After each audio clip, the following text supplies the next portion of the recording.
So we were dealing generally with the relationship at the nefesh and the guf, and we saw that that was a isachtus, a joining together and a unity of a very consummate sort. And the truth is, it's put down in other places that the unity, the guf and the neshama, the guf and the nefesh, is one of the highest forms of unity that we can imagine, despite the fact, as we're going to point out right at the bottom of the page, that they're two opposites, to the point that it's compared in certain places in Siddhas to the unity of the skin with the body. Even though the body and the skin are like two separate entities, but one in Islam, if you take the skin, then you take the body. In other words, the skin and the body are absolutely united, that you can't really have one without the other. And the nefesh and the guf are such that you can't really imagine one without the other. And that's why the name Odom is only applicable to that union. Because if somehow or another we can imagine the guf being separate from the body, then we don't call it a nefesh or Odom. And similarly, if we just have a guf on its own without a nefesh, then he's no longer called a Odom. It's maybe called the guf of a Odom, but it's not called a Odom. It's only when the two unite. So therefore we see that there's an interreaction between the two of them, of two united entities, ad krikat. Where have you been up to now, boy? In the share the past few days. Huh? In the share the past few days. He means in this class period. I mean, what are you doing just walking now? I was at the dormitory.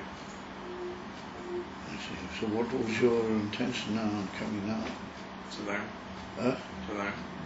I understand. I mean, you must have known that you were going to walk in late. Huh?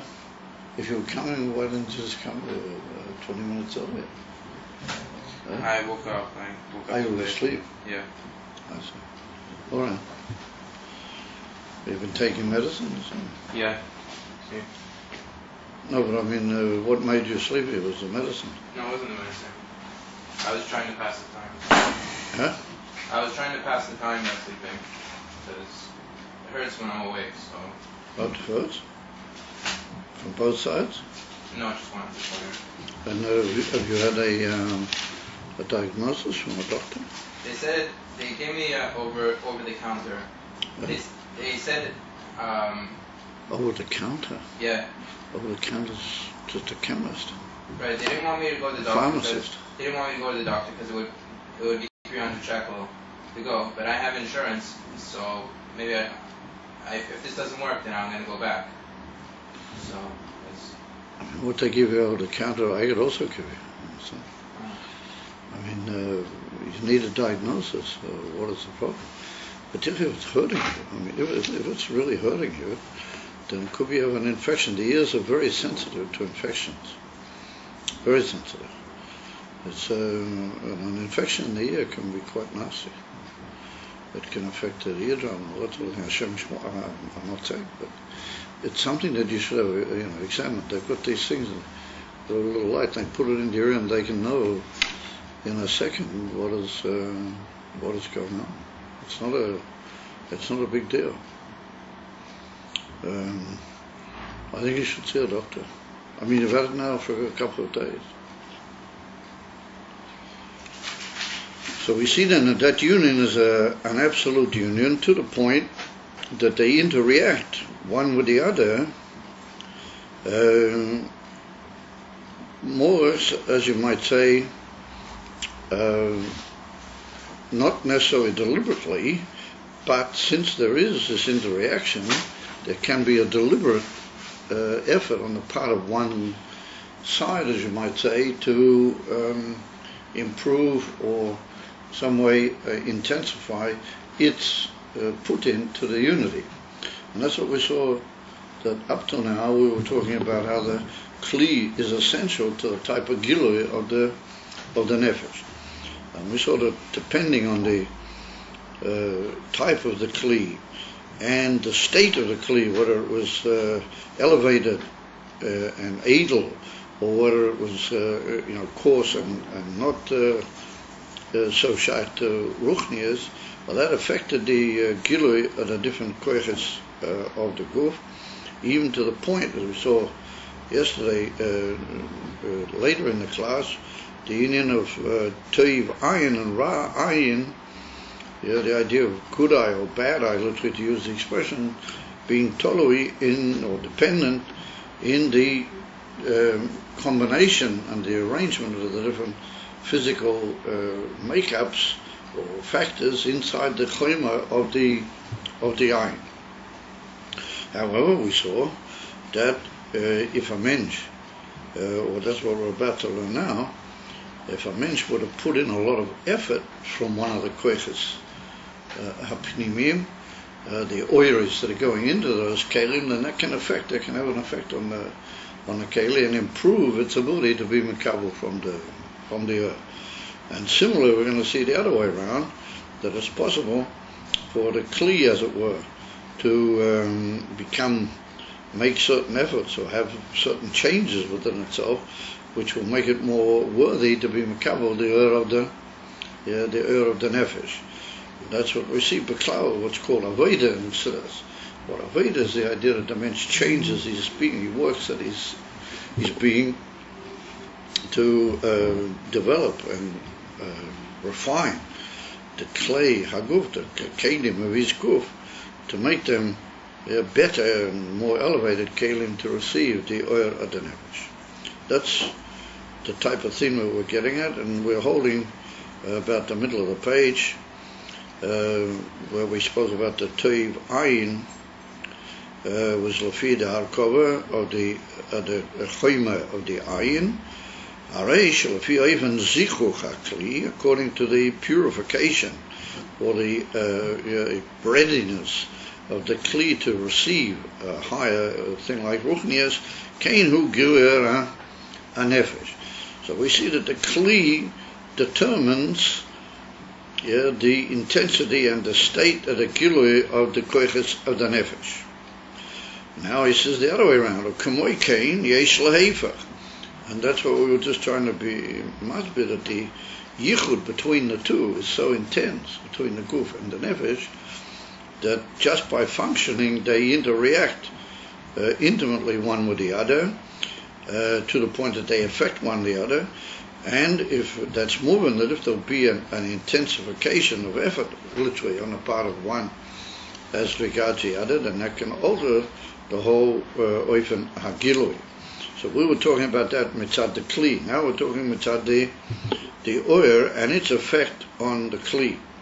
Shegilui oir nefesh poyel nazichuk be'akli, that the intensity of the gilui, the nefesh, can cause a zichuk in the kli, which will mean, as a result, that the nefesh will be able to reveal itself more effectively in the kli. וכמוי שהאור פנימי מצקצח חוצי הכלי מבפנים והאור מקיף מבחוץ. Now this is a famous principle brought down in the original, is the Lashon is in the Kisvei Arizal. It occurs in certain parts of the Eitz Chaim, that the oil which is pnimi, the oil which is mislabish in the kelim, literally polishes the keli halfway from inside. And when the oil enters the keli, then it literally prepares or elevates from Lashon polishing, making more delicate and more edel, half of the kli, as it were, mibif nim. We're not talking about measuring in centimeters. What we mean is kilo, a half aspect of that kli, mibif nim, makif mibachutz, and the makif polishes literally half of the keli mibachutz. So we're going to have to be mafarish. What does it mean, oil pnimi and oil makif, when I get to the koiches of the nefesh? The misha oisik tomid b'muskolos, somebody who's all the time busy with concepts of the seichel, mizdachik al yidei zeh choyma hamoyach shaloi. The etzem material, physical state and makeup of his brain elevates itself and becomes more edel and more ready to receive muskoles. Like we pointed out last night, that there are all sorts of delicate aspects of the brain which are given to change. Like we saw that concept, we were talking about it last night, and we'll see it mentioned here also, that it's possible to change the type and the arrangement of the different physical materials in the brain, that they actually expand and become more ready for Gilui Oira Seichel. And therefore he said, mizdachik the choyma through the hashpah of the Seichel itself. Kafi teva chush aisatzke shaloi, im ba'oimek b'yoysa, oi ba'erech o reichev, kafi ha'oiven azeh, naso ishtanas b'choyma klei moyach shaloi. So he said it depends on the type of mind of the person. That every person has a certain chush, a sense. A chush means like a adapt. How do you call it? Not adapt. What's the word? An atiyah. How do you call it? That I can't think of the word now in English. A leaning in the seichel as to how they use the seichel more effectively, or as to how they tend to reveal the koyach of their seichel. And therefore he said there are some people that their chush, that their, what you might call their general leaning in their seichel, the general sense of seichel, is to be busy with it, ba'oimek. In other words, they deal more with the profundity of the matter, because they have a scabras in their makeup of their brain, according to the way the Eivishter gave it to them, in moyach hadas, that they have more shayat to this concept of taking things which have been already given to them, not so much busy with the details, but going deeper and more profound into the matter on the basis of the details which they hear from others, or they read in a sefer, or they mekabel b'klal from teachers or k'etzah b'zeh, but they have a special gift of isaskis ba'oimek. They take the profundity and the depth of the message that says to that particular individual, and in general to what you might call mankind or to the world. Or they're given more to the union of pilpul and discussion, which is more shy to the moyach habina, and therefore they deal with the seichel in its length and its breadth. Where the truth of the matter is that oirach has got a certain shaykhus to chokhmah, because chokhmah, being as it is the reishis hagilui, it's got the ability to go down further from level to level in different ways of illustration. Mashin roichav means to break it up into details, but that doesn't really add any new dimensions in the seichel, only all sorts of details that come out of the prat that's already been given. The infant oirach means that you can go into all sorts of different levels of understanding that, as it were, on a higher level, a lower level. Well, that ability really comes from chokhmah. However, oirach and reichav are more in the discussion of the matter, in the brain. So he said some people have that gift, that chush of busyness in seichel. Kefi oifen hazeh, according to that, nasa ishtanas b'choymer klei moyach shaloi, there occurs a difference, a change in the whole makeup of the choymer of the klei moyach of that particular person. Like we pointed out in detail last night, that some people even change the whole size of their brain and the different creases in the brain, etc. etc. Days galas yeseiro mi hanefesh yochol liyes shegam im enu kli betchilo nasa alidei zeh b'chinas kli.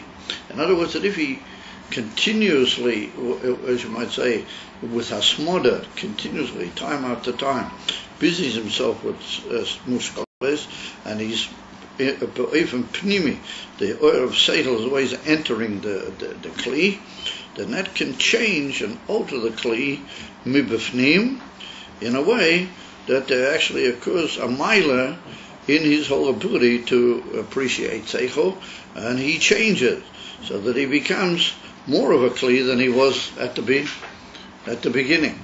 And like we see, people who are really busy and give themselves away to understanding, they improve and they become more shatut than they were earlier. So that we see is that's the pnimi affecting, but the illusion is that's only chotzi, it's only like half, it's not going to alter the brain in absolute entirety. Kamoish alidei gilui haseichel hamufla davke nasa choima hamoyach shaloi bebchinas kli lakabel. Kamoish kosev b'moki macher shezeu inyan ma she'oyer makif mitzatzeach akli mibachutz. So now kamoish alidei, or that's already a second Indian, or that sentence that began with Kamoish Alidei, or that's already the biur in the other lotion, that the Yoer Makif is Metatzeach Chotzeach Kli Miba Chutz. And this is a principle that's mentioned on many occasions in the Chassidus of the Rebbe Rashab, and we've noticed that we've met up with it before in these lessons. I think we had it in some in one place.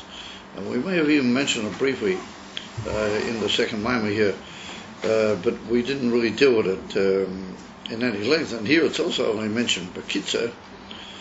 What does it mean, Oyer Makif in Seichel? What do you mean by saying Oyer Makif in Seichel? I mean, Seichel is a koyach which is already nimshuk from Moyach HaChokman to Bina.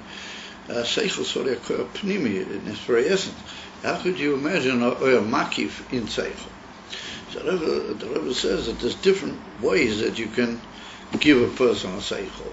You can give him a lechatchila a seichel which is measured according to his brain and to his what you size up to be his abilities, probably accurately, and therefore you give him the seichel which will enter his brain and work away mibafnim with unity with the brain and with his understanding of it. However, there's a way that you can give him certain inyonim which are beyond his ability to really understand. Not that they're completely and utterly beyond his ability, because in that case you'll just break him. I mean, he'll get confused, absolutely.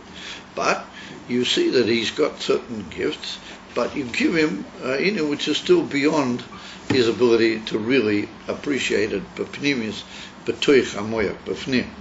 And that's called the Gavihim a Seichel Mufla. In other words, it's elevated from the word Pele, what in so enough Rashi brings down in this week's Parsha, but again to Loi Nifleisi, Rashi says Mechuse. The word Pele means something which is covered from you, and that means it's a little bit higher than your ability. And what that does is it knocks you from the outside, literally, of the moyach. It's sort of, how do you call it, and what you might say, that what you're aiming for with a thing like that, as the Rebbe Rashab writes in another place, that you're aiming to slightly break the person with that. In other words, you want to make him almost a little bit zerbrochen, how do you call it, broken-hearted, that he can't understand certain matters. And how do you do what he gets that kilo things hit him on the outside of his moich and he can't bring them b'fnim. Well, that, as it were, breaks, as it were, the what you might call the coarseness of his moyach, and helps to make him more of a kli. In other words, it gets rid of that other half that you can't reach from b'fnim. So we see from this that you have to have both inyonim.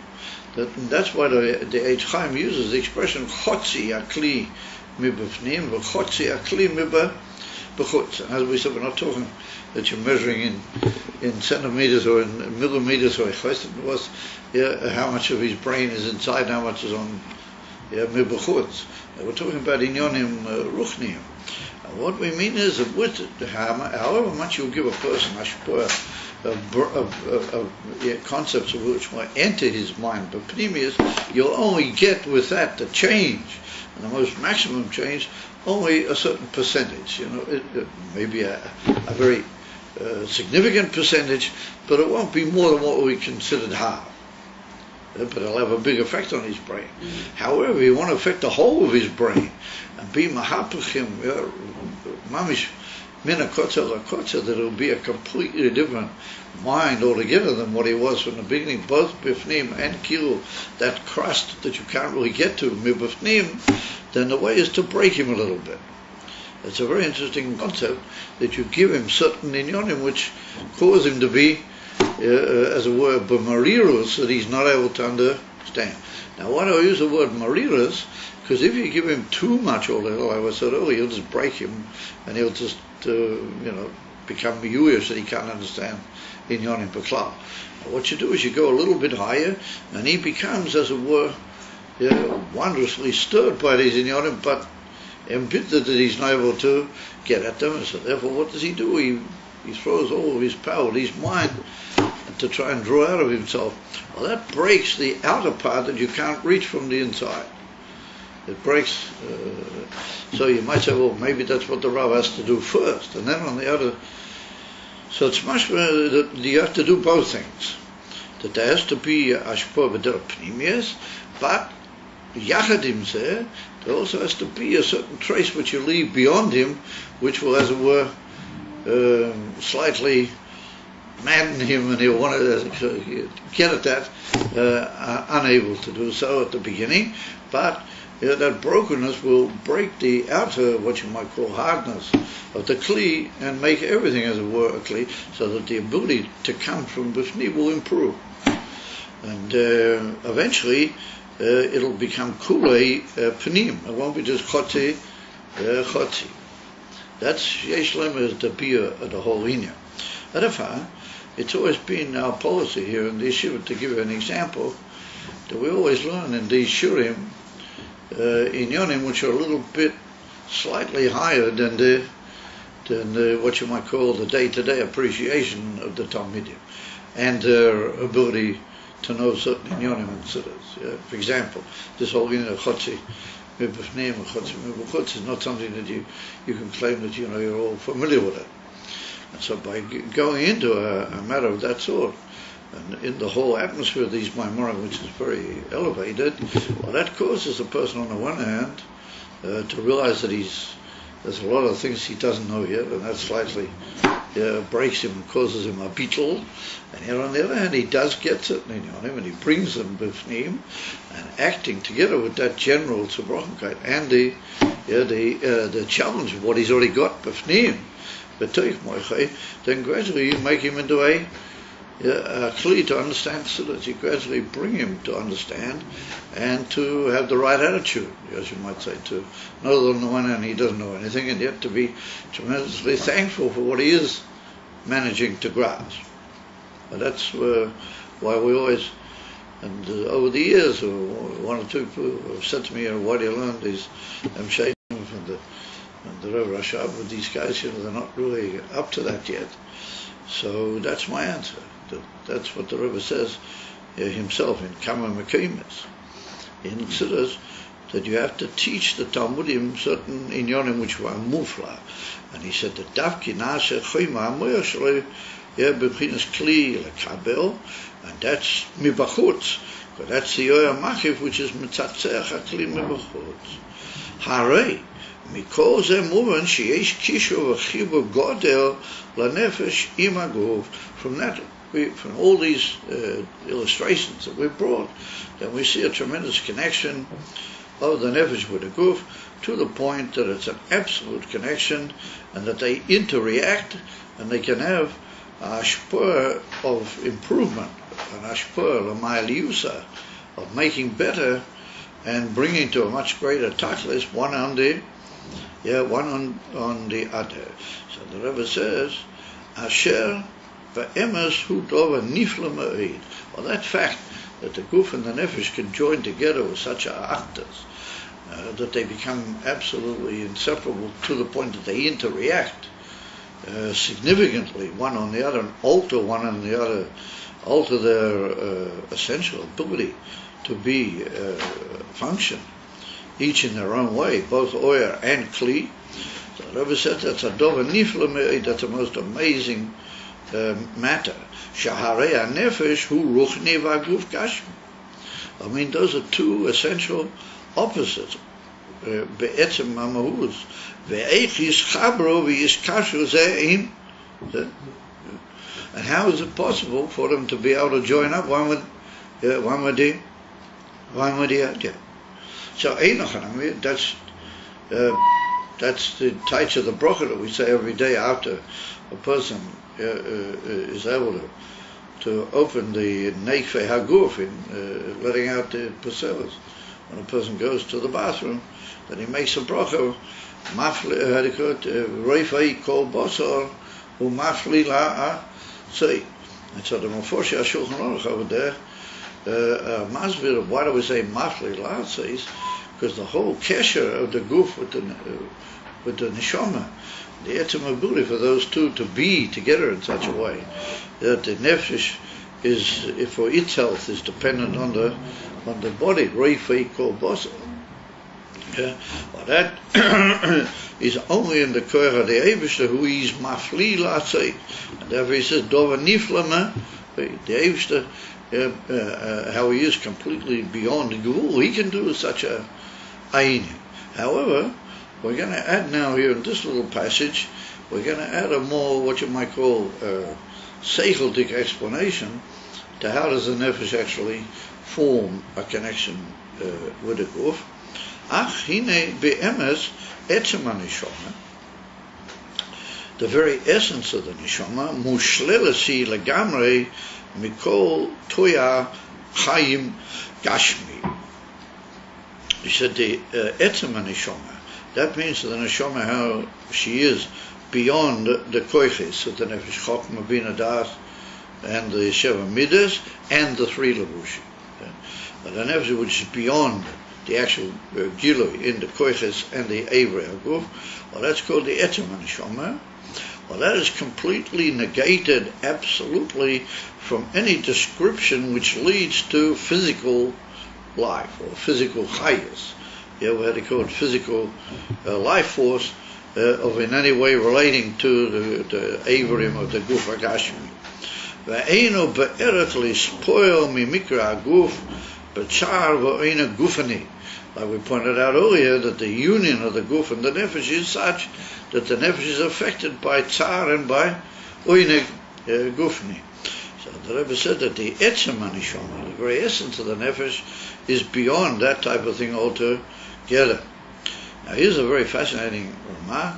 Says the Rebbe, rak b'yisurim ruchniim ki yisurei gehenim u'ka'oina ruchni b'gan eden u'ka'hai gavna.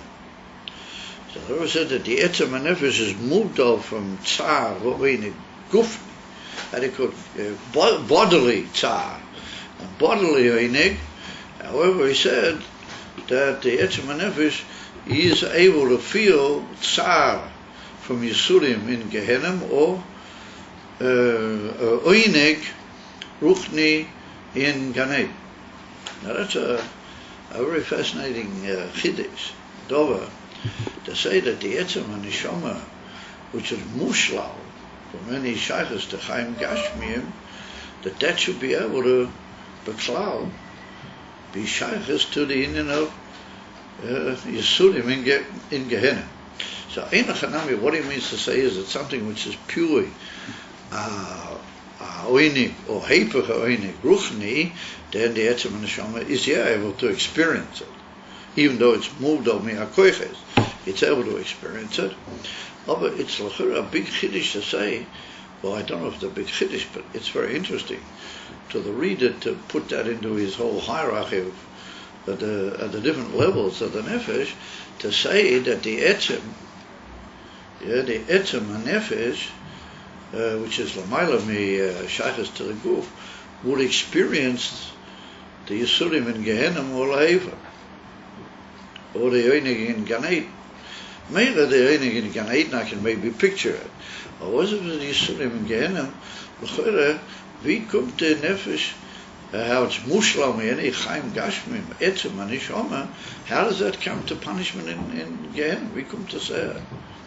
L'choira, the whole Indian of the Nefesh Elokis, I mean, who carries out an Avera, that for that Avera there should be a punishment in Gehenna? That there's Magia, Chas v'shalom, Yisurim in Gehenna. Who gets Yisurim in Gehenna? It's an interesting side. I mean, it's hard to say, or it would appear hard to say, that the Nefesh Elokis gets Yisurim in Gehenna. The Nefesh Elokis didn't do an Avera. The Nefesh Elokis remains dovuk all the time in the Rebbe. And the Alter Rebbe writes in Tanya Perikov Dalet at the end that even when an Aveira occurs, the Nefesh Elokis is faithful to the Rebbe. The Nefesh Elokis doesn't become involved in the Aveira. It shrays and protests against the Aveira. And the Nefesh Abami is to say the Nefesh Abami gets punished in Gehenna. Yeah, for the Avedas. I mean, the Nefesh Abami is sent down specially as a shliach for the Eivshter to tempt the mensch. So here the Nefesh Abami is, how do you call it, tempts the mensch, and he gives in. The Nefesh Abami is hard to imagine that he gets Yisurim in Gehenna because the mensch gave into him. So ask us all to Shaila, who is the mensch? Where are the men? It's not the Nefesh Elokis, and it's not the Nefesh Abba, not the Nefesh Abba Homi. I can see it bothers everybody tremendously, the whole Shaila. And certain members look to me as though they would be preferring to be shloffing or something. But nobody seems to even have dreamt that there's any such Shaila. So ask yourself, Shaila, who Taki gets it? To use the expression, who cops it in Gehenna? So how do we have to say that? It's the Nefesh Asikli, it's like a third Nefesh in the middle. He's Zinef and Seichel. And it's put down in Tanya, even though the author of it doesn't mention it. He doesn't say there's such a Nefesh. But it's pretty clear in Tanya that he holds that there is such a thing. And that's what makes all the decisions. That's what tells the man this is what reasoning is and this is what you should do. So it says either you go according to the Nefesh Elokis or you go according to, it's like a referee. It says either you go this way or that way. So if he says you go this way, then the mensch is his Nefesh HaSichli is. And maybe his Nefesh HaBamis, but does too much of a good job. Maybe it's hard to say the Nefesh HaBamis tempts him too much. Wasn't meant to go so far. But that's it's a bit of a doich to say. Of Ulai. You come to us that who is really the mensch and who is really suffering in Gehenna. So Zot Rebbe that the Etzem HaNefesh Shelamayla Me'akoiches could suffer the Yisurim in Gehenna. I mean, we come to say Etzem HaNefesh couldn't do it. Avela was the Shaylas B'chlal. Ma Kesher put it. So a fascinating Shaila, and at least the more general Shaila, who Taka does sin, and who Taka is due to the Yisurim in Gehenna.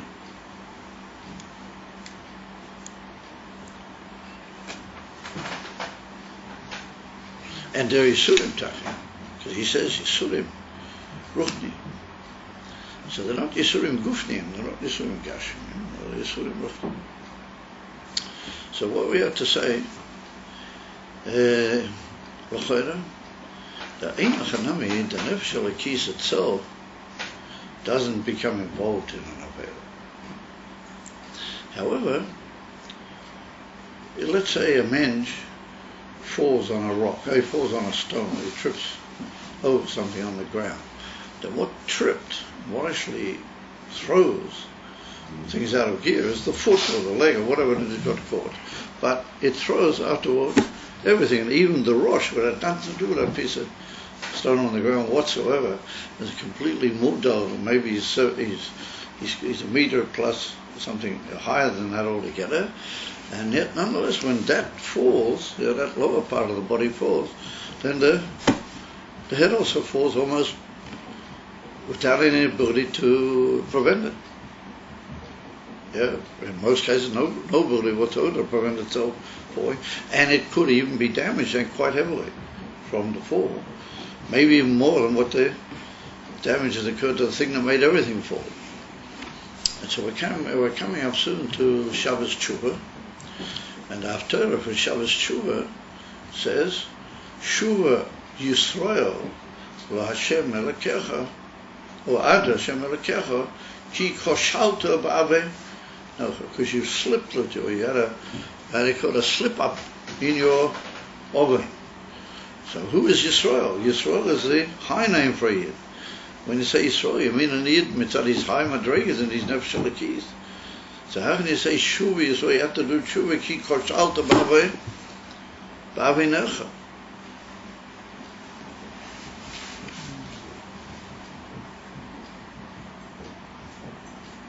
And it occurs like grinding stones around here. So, the Rebbe, the Alter Rebbe, and all the Rebbeim answer more or less that.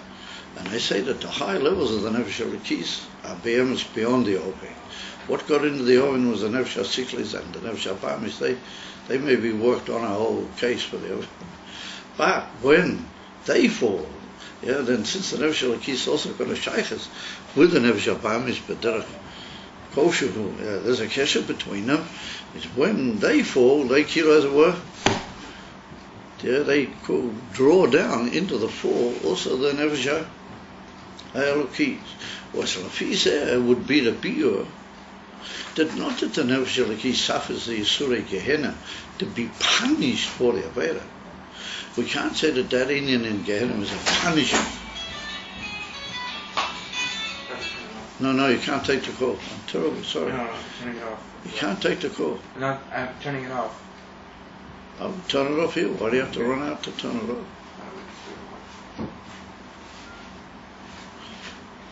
off? And from now on, you'll turn off the telephone before you come into the class, okay? And now you're doing the same with it. As a matter of the Indian from the Yisurei Gehenna in that regard won't be a punishment, because the Nefesh HaLekis didn't, and particularly the Etzem and Nefesh HaLekis, Shalomayla Megillah in the Kohen, for sure didn't sin. Now, so what's it Yisurim? That there's a wound, and like you call a stain, occurs through the activities of the Nefesh HaSiklis and the Nefesh HaBamis to a certain extent, and they cause a wound in the what they call, but the wound is not just a wound, it's like a cleavage of undesirable material onto the actual Nefesh HaLekis without it wanting it, but that happens. Just like you can't stop your head falling if your body falls. And the Indian from Yisurim is to remove that lichluk from the Nefesh HaLekis. That's a form of Yisurim. Just let's say, for example, to give you a very gashmistic dugma, let's say you've got a mat or something that's got a lot of dust in it. The dust is not really the mat. It doesn't really belong in the mat in a way. Mats are not made for dust. They're made for beauty or for whatever. Well, the only way you can clean the mat is by beating the dust out. In other words, that there's a certain necessity to purify these improper stains on the etzem of the Nefesh HaLekis. And that is a suffering for the Nefesh HaLekis, that she has to undergo, that cleansing. So, Lafisa Kumto is that the whole Indian from Gehenna, in that understanding, is not just the Indian of what you might call retribution. It's an Indian of cleanliness, what you might call nikui, or how do you call it? Zichuk. Kein yesh lema b'derech hefsher. And the same with the Indian from the Tainu in Gan Eden, or the Nefesh HaLekis, earns, as it were, a toisefus union with the Eibishter through the efforts made in the direction of Kedusha, through the union of the Nefesh HaSiklis and the Nefesh HaTiviyas. And so that ultimately leads us to some svara that there must be some union that the Etzem HaNefesh also carries in some very indirect way, but that needs an explanation. And I must admit I'm not in the mood at the moment for the explanation. When I say I'm not in the mood, that needs some explanation. That the higher aspects of the Nefesh Elokis could have, or they should have, or they may have, or had an effect on the whole situation, and that they bear a certain responsibility that they didn't. And that's Torah's pure. What sort of responsibility do they have? And how does that relate to the koyches which are actually in the body? Al Chapanim, what it means is that the Etzem Nefesh is not really in the usual makeup of the body. It's like separate and murtal. That was like a head that wasn't really involved with the lower Eivorim at all. So there was the Rebbe Kunta is that Etzem part of the Neshama, which is not shy to anything gufni, only Masha Bo Nefesh Chabras Beklei Guf. Whatever the Nefesh does enter into all the kelim with the guf. Acha Guf Mekabel Chiyusei V'Shifoi Rak Me'er V'Chayes HaRuchni, until there is this union which we described before, that the body lives mamish from the spiritual highest and the spiritual influence that it gets from the Nefesh Elokis. V'Hoyu L'Achodi mamish, and they become one inyan. Absolutely, they unite together. Absolutely. Canal. Ein Zeh B'chinas Mahusa V'Atzmusa Shel HaNefesh HaRuchni. It's not the etzem of the neshama, which we just described. Ela hu b'chinas ha'ora, di ha'ora mimenu. It's only a luminescence, of a luminescence. In other words, first of all, there's a luminescence from the etzem into a certain madrega, and then there's a further luminescence mizeh, which is actually meya into the koyches of the guf, which means that the etzem mahusa neshama remains muvdal altogether, and so that lessens the kasha. How can they really come together? Because what is actually entering the body, I don't say that it gets rid of it entirely, but it lessens the kasha a lot. That it's only like a luminescence, only like a radiation from the nefesh, not the etzem nefesh at all, which actually enters the klei guf, and therefore it's only a inyan of ha'orah chitonius legabi di amitius mahus adanefesh. Amamela says the Rebbe, Ein Zeh B'chinas Mahus V'Atzmusa, Ela ha'orah da'orah v'hainu, Rak ha'reiseho, only her luminescences, v'hispashtusa, and a form of spiritual expansion, ha'chitoni, which is only an outside and surface level, ma'uid, very much, shenikra rak gilui ha'orah diha, or it's only called like a revelation of a luminescence, well, that's what enters the klei aguf. It's easier to understand how the guf and the nefesh are able to come together, because that nefesh has undergone a tremendous withdrawal of its own etzem, and it's given off at least two madregas only of radiations of luminescence, bilvad, into the inyan of the guf, which means that it's only, as it were, like a separate ha'orah from the nefesh be'etzem, which actually is meya in those koyches of the guf that we mentioned before. Even the higher koyches of Chachma Bina and the Sheva Midas with the ganze arichet, and therefore he says, Kamoi Giloi, if we take an example, Giloi koyach hatnua b'pu'ula gashmius. If we take the revelation of the koyach hatanua, the power to move that there is in the eivorim of the body, that each eiv has got its ability to move, to make all sorts of unlimited numbers of movements, so that's called the koyach hatanua. In any given physical pu'ula with any limb may make, she'ein zeh mi'etzem ha'chayes shebiyad. If we take, for example, the hand, well, that's not the etzem chayes of the koyach ha'pu'ula, which is in the hand. It goes out of the hand and enters a other entity, or when I say enters, it affects another entity outside the actual hand. In other words, for example, if you throw something into the air, I think we've discussed this before in other classes, then the actual koach, the tenua of the hand leaves the hand and it enters b'derech makif, the thing that you're throwing, and causes it to go up in the air. Because the nature of a stone is not to go in the air, or a ball or anything. Its nature is to fall downwards. So there's a power that's gone out of the hand and enters. That's called a ha'ora niv delis. It's not the etzem power that the hand has, but it's a shining forth or a radiance of the hand which has gone out into the entity, and that's what we call a ha'ora niv delis. It's only a ha'ora, and in addition to that, it's niv delis. Amamir said, the Rebbe, שביד מעל זוג דבצ'ה, הרי זה רק אורם, דרך בעצם, וזה שכוסו, and that's what we say in davening, or זה שאומרים, על כל שבח מעשה יו דרכה. What do we say there?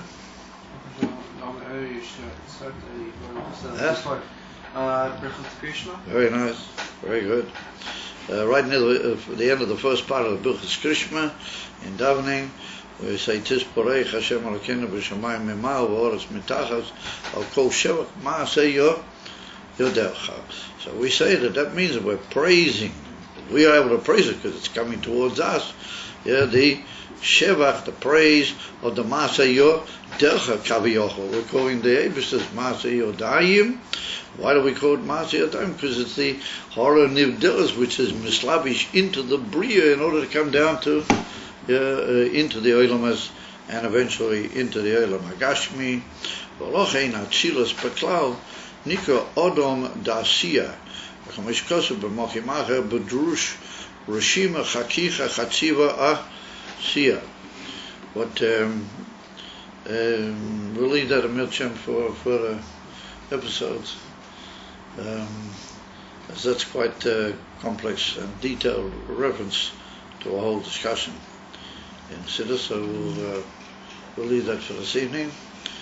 And suffice it to say that what it means is that even Atzilus is considered a ha'ora nivdeles, even though Atzilus is still Elokus. It's considered because from Malchus to Atzilus you already have the ashpah into bringing about. So the latter levels of Atzilus at least actually become the koach which makes yesh mi'ayin of the Olam Espriya Yitzir Asiya, is a sign that they're already shot to giving forth a whole upon the koach hanivdal. Therefore, the gabi much higher, even Atzilus is called Asiya. That's basically the point. Good.